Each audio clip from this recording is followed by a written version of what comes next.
The desperate call lieutenant Sarah Chen rubbed her tired eyes as she stared at the cascading data streams flowing across her monitor at Mars Orbital Station. 3 years of monitoring deep space communications had taught her to recognize patterns. But what she was seeing now defied every protocol in the book.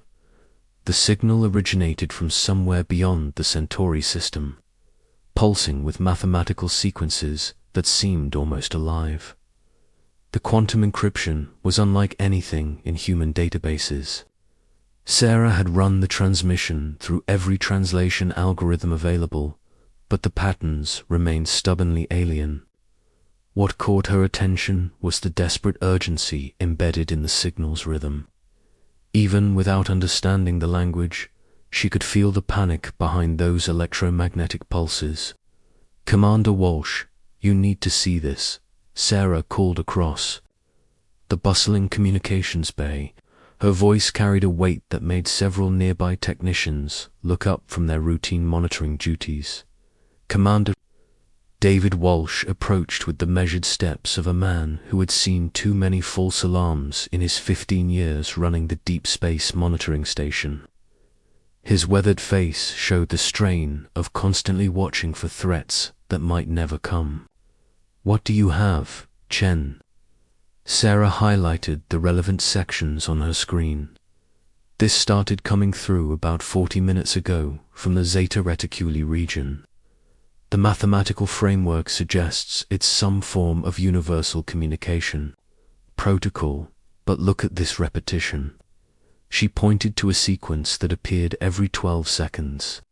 "This pattern matches distress beacon frequencies, just not any that we've ever seen." Walsh leaned closer, his trained eyes scanning the alien. Symbols that danced across the display. The patterns were beautiful in their complexity, like looking at art created by an intelligence that thought in dimensions humans could barely comprehend. "Have you attempted basic translation protocols?" "Arya is working on it now, but Commander, I think we're looking at humanity's first contact with an alien civilization." Sarah's voice dropped to a whisper, "And they're asking for help." Before Walsh could respond, Admiral Jackson Torres entered the communications center. At 62, Torres commanded respect through presence alone. His uniform bore the scars of the asteroid belt conflicts, and his steel-gray eyes missed nothing. He had built his reputation on making impossible decisions under impossible circumstances. "Report," Torres commanded, his voice cutting through the ambient noise of the station. Sarah quickly explained the situation while Walsh pulled up additional sensor data.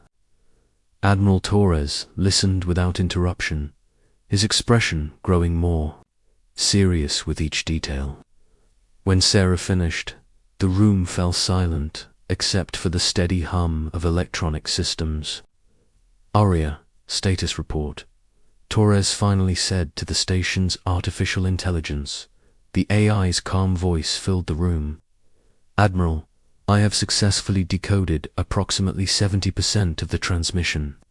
The message originates from a species, identifying themselves as Zephyrians. They are requesting immediate military assistance against what they term the Void Swarm entities they describe as Ancient World." Consumers Torres felt his jaw tighten. "Show me what you have." The main display screen flickered to life, revealing a 3-dimensional star map with pulsing red indicators. Arya's voice continued as the holographic image rotated slowly. "The Zephyrians have provided coordinates to 14 star systems in the Zeta Reticuli cluster.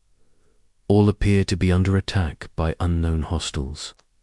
The biological data Lieutenant Chen identified contained specifications for Zephyrian physiology, likely to help us identify survivors.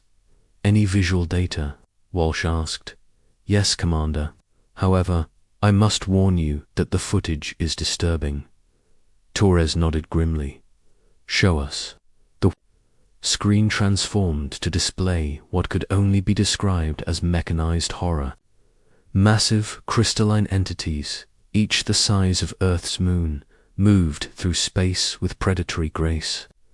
They pulsed with an internal light that seemed to bend reality around them. As the humans watched in stunned silence, the creatures extended. Tendril-like appendages that wrapped around a blue-green world. The planet's destruction was methodical and terrifying. The entities didn't simply destroy the world, they consumed it, converting matter into energy that fed their crystalline cores. Within hours, a thriving planet became nothing more than scattered debris and cosmic dust. "Dear God," Walsh whispered. The footage continued, showing the void swarm using incomprehensible technology to harvest entire star systems. Planets, moons, asteroids, everything was consumed to fuel their expansion across the galaxy. Sarah forced herself to keep watching, despite feeling sick. "Arya, how old is this footage?" Based on quantum timestamps, this recording is approximately 6 days old. However, I am receiving real-time transmissions suggesting the attacks are accelerating. Admiral Torres straightened his military training. "Taking over.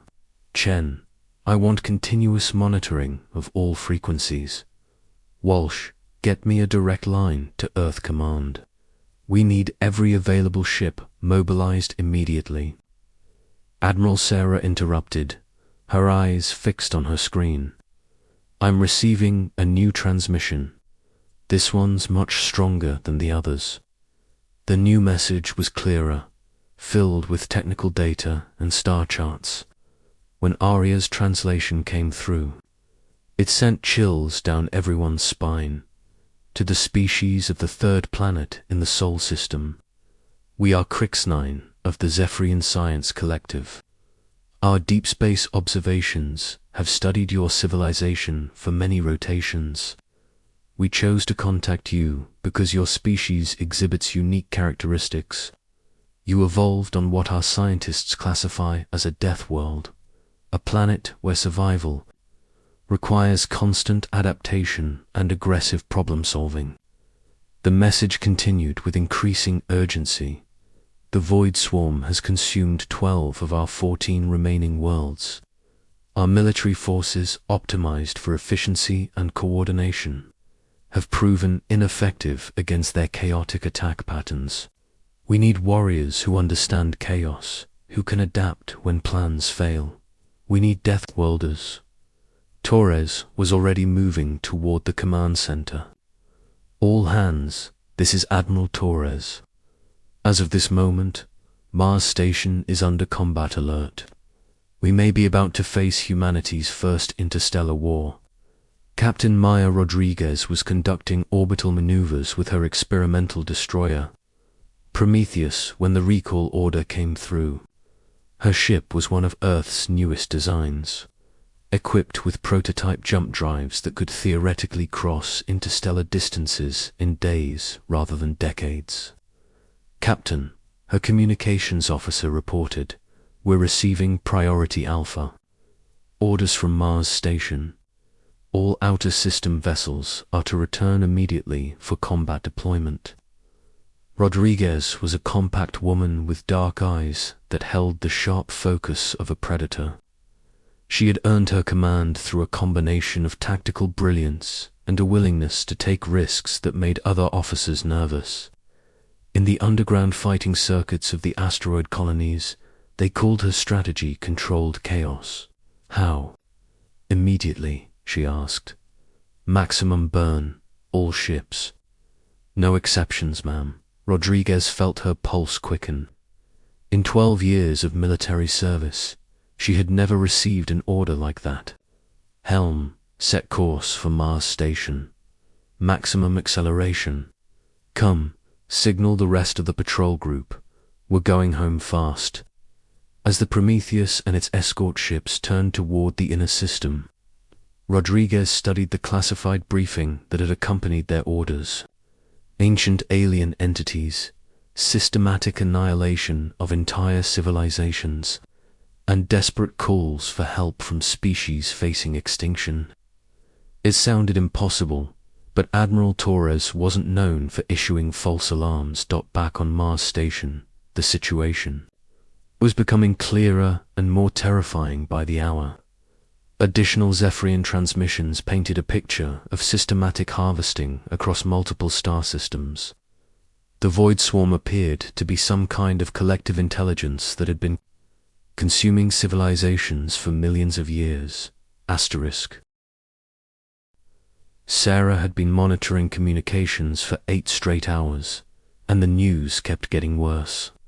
The Zephyrians described weapons that could manipulate matter at the quantum level, entities that could phase through solid objects, and worst of all, the complete absorption of planetary cores to fuel their expansion.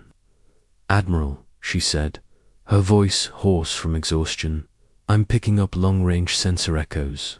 Something massive is moving through the outer edge of our galaxy." Torres looked up from the tactical displays he had been studying. "How massive?" Sarah checked her readings twice before answering. "Sir, if these readings are correct, we're talking about objects the size of small planets. Multiple contacts moving in formation toward inhabited systems." The command center fell silent except for the steady beeping of monitoring systems. Everyone understood what this meant. The ancient consumers that had annihilated the Zephyrian civilization were expanding their hunting grounds. Admiral Torres stood quietly for a moment, then activated the station-wide communication system. "All personnel, this is Admiral Torres. I want every department to begin immediate preparation for extended combat operations. We are facing an enemy that has destroyed civilizations across the galaxy, but they're about to learn what happens when they threaten a species that evolved on a death world." As alarms began sounding throughout Mars Station, Sarah watched her screens fill with new contacts. Captain Rodriguez and the Outer Patrol were burning hard for home, but would they arrive in time?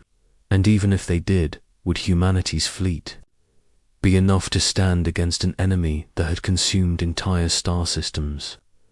The answer to those questions would determine whether Earth would survive the next few weeks. But one thing was certain: if humanity was going to fight, they would fight in the most unpredictable and chaotic way possible. After all, they were Deathworlders, and chaos was their specialty. The Death World responds them to 2 hours after first contact. Admiral Torres stood on the bridge of the UES Defiance, humanity's newest battlecruiser, as it led a fleet of 67 ships toward the Zeta Reticuli system. The flotilla was a mixture of military vessels, converted civilian transports, and experimental craft that had never been tested in combat. It wasn't the most powerful fleet in human history, but it was the most desperate. Captain Rodriguez occupied the tactical station, her eyes scanning the holographic displays that showed their approach to Zephyr Prime, the last surviving world of an ancient civilization. Her destroyer Prometheus flew point position, its experimental sensors probing ahead for signs of the Void Swarm. "Admiral," Rodriguez reported, "we're receiving another transmission from the Zephyrian survivors." The voice that came through the speakers was weak but determined. The universal translation system had improved dramatically over the past 3 days, allowing for near real-time communication. "Human fleet. This is Crix-9 speaking from the orbital research station above Zephyr Prime. We have been monitoring your approach with instruments we never thought we would need to use. Your ships move in patterns we do not understand." Torres. ACTIVATED. The communications system Crix-9. "This is Admiral Torres of the Earth Defense Fleet. We received your distress call and came as fast as we could. What is your current status?" There was a pause, then what sounded like relief mixed with amazement. Admiral Torres, we have approximately 2 million Zephyrians remaining on our home world and in orbital habitats. The Void Swarm destroyed our outer colonies 6 rotations ago. We estimate they will reach Zephyr Prime within your measurement of 18 hours. Rodriguez studied the tactical displays, her mind already working on attack patterns. Crix-9, we need detailed information about the enemy's capabilities and weaknesses. Anything you can tell us might save both our species. Captain Rodriguez, the Void Swarm operates as a collective intelligence. Each entity is approximately the size of your largest asteroids, with the ability to manipulate matter at the quantum level. They attack in coordinated waves, perfectly synchronized. Our military doctrine, based on efficiency and logical progression, proved useless against their systematic approach. Engineer Marcus Webb looked up from his station aboard the Prometheus. He was a thick-set man with grease-stained hands and an intuitive understanding of technology that bordered on genius. Captain, if they're used to fighting organized resistance, maybe our chaos doctrine might actually work. Torres leaned forward with interest. Explain. Rodriguez activated the fleet communication system. All ships, this is Captain Rodriguez. We're about to engage an enemy that expects logical, coordinated attacks. Instead, we're going to give them something they've never encountered before: pure human unpredictability. The plan that emerged over the next few hours would have been considered insane by any military academy in human space. Instead of forming traditional battle lines, the human fleet would scatter into dozens of individual attack groups, each operating independently. Civilian ships would be converted into improvised weapons platforms. Cargo haulers would carry nuclear mines. Even the fleet's garbage scows would be loaded with kinetic projectiles. Dr. Elena Vasquez, the fleet's xenobiologist, had been studying the Zephyrian data on the Void Swarm. Her findings were both encouraging and terrifying. Admiral, these entities appear to be quantum mechanical constructs, but they follow predictable patterns. They've been successful because they encounter species that fight logically. Humans don't fight logically. Crix-9's voice came through the speakers again, filled with curiosity. Admiral Torres, our sensors show your fleet dispersing rather than concentrating. This appears to violate basic tactical doctrine. Are your ships experiencing mechanical failures? Rodriguez couldn't help but smile. Negative, Crix-9, we're just getting started. 18 hours later, the Void Swarm arrived at Zephyr Prime with the inexorable precision of a cosmic clockwork. 7 massive entities emerged from quantum space, their crystalline bodies pulsing with harvested energy from a dozen consumed worlds. They moved in perfect formation, preparing to begin the systematic destruction of the last Zephyrian stronghold. What they encountered instead was chaos incarnate. The human attack began with Engineer Webb's masterpiece, a converted asteroid mining ship that had been loaded with every explosive device the fleet could spare. Instead of following a predictable trajectory, the vessel's AI had been programmed with random number generators, making its course impossible to predict even by its own crew. The explosion that followed vaporized one of the Void Swarm entities completely, sending shockwaves through their collective consciousness. For the first time in millions of years, the swarm had encountered something truly unexpected. Captain Rodriguez led the second wave from her destroyer, but instead of coordinated strikes, each human ship attacked from a different angle using different tactics. Some ships used conventional weapons, others employed improvised kinetic projectiles, and several had been converted into massive directed energy platforms that fired in seemingly random patterns. Asterisk, the Void Swarm attempted to adapt their defensive formations, but every time they calculated a response to one human attack pattern, 3 more ships would arrive using completely different approaches. Their collective intelligence, optimized for processing logical threats, struggled to cope with the sheer unpredictability of human warfare. Marcus Webb had converted the cargo hauler, Golden Venture, into a mobile weapons platform. As he piloted the ungainly vessel toward the largest Void Swarm entity, he activated every communication system on the ship. "This is for every world you consumed, you crystalline bastards." The Golden Venture's suicide run should have been easily countered by the swarm's defenses, but Webb had programmed the ship's systems to randomly shut down and restart, making its approach erratic and unpredictable. When it finally impacted the entity's quantum matrix, the resulting explosion created a cascade failure that destroyed 2 more swarm units. Aboard his research station, Crix-9 watched the battle with amazement that bordered on awe. Military doctrine emphasized preservation of resources and minimization of casualties. The humans were throwing their ships at the enemy with complete disregard for conventional tactical wisdom, and somehow it was working. "Impossible," he whispered, his instruments recording every detail of the engagement. "They're winning through pure chaos." Admiral Torres coordinated the final phase of the attack from the Defiance, but his role was less about giving orders and more about providing targets for his captain's individual initiatives. Each ship operated independently, making decisions based on opportunity rather than predetermined strategy. The turning point came when Dr. Vasquez made a crucial discovery.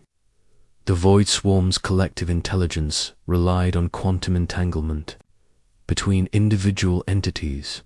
If that connection could be disrupted, the entire group would become vulnerable. "Admiral," she reported from her laboratory aboard the Defiance, "I think I know how to break their coordination. We need to create quantum interference using our jump drives." Rodriguez was already moving. "All ships with jump capability, prepare for coordinated quantum pulse on my mark. We're going to give these entities the mother of all headaches." 23 human ships activated their jump drives simultaneously, but instead of jumping to new locations, they created overlapping quantum fields that interfered with the swarm's entanglement network. The effect was immediate and devastating. The remaining Void Swarm entities began moving erratically. Their perfect coordination shattered. The final assault was swift and brutal. Human ships swarmed the confused entities like wolves attacking a wounded elk. Conventional weapons that had been ineffective against coordinated defenses now found their marks. Nuclear charges detonated inside quantum matrices. Kinetic projectiles shattered crystalline cores. Within 6 hours, the Void Swarm was completely annihilated. 7 entities that had consumed entire civilizations were reduced to scattered quantum debris drifting through space. The aftermath was filled with stunned silence. On Zephyr Prime, 2 million Zephyrians stared at their instruments in disbelief. The ancient terror that had haunted their nightmares for generations was gone, destroyed by a species they had known about for less than a week. Crix-9's voice came through the communication system, filled with wonder and respect.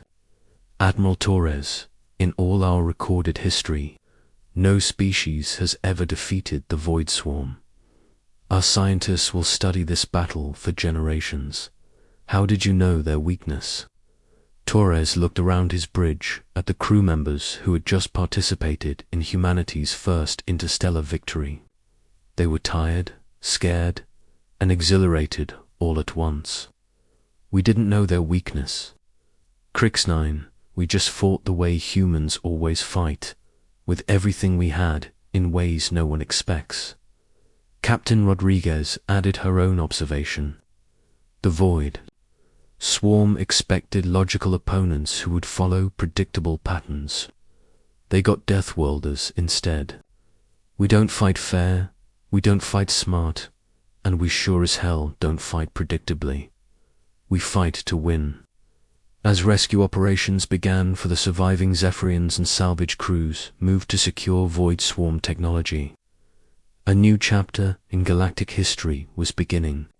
Humanity had announced its presence on the interstellar stage not as conquerors or diplomats, but as the galaxy's most unpredictable and effective warriors. The Zephyrians would survive, their civilization saved by the chaos and determination of a species from a death world. And throughout the galaxy, other civilizations would soon learn that when humans decided to fight, victory wasn't just possible, it was inevitable. The Deathworlders had arrived, and nothing would ever be the same. Asterisk.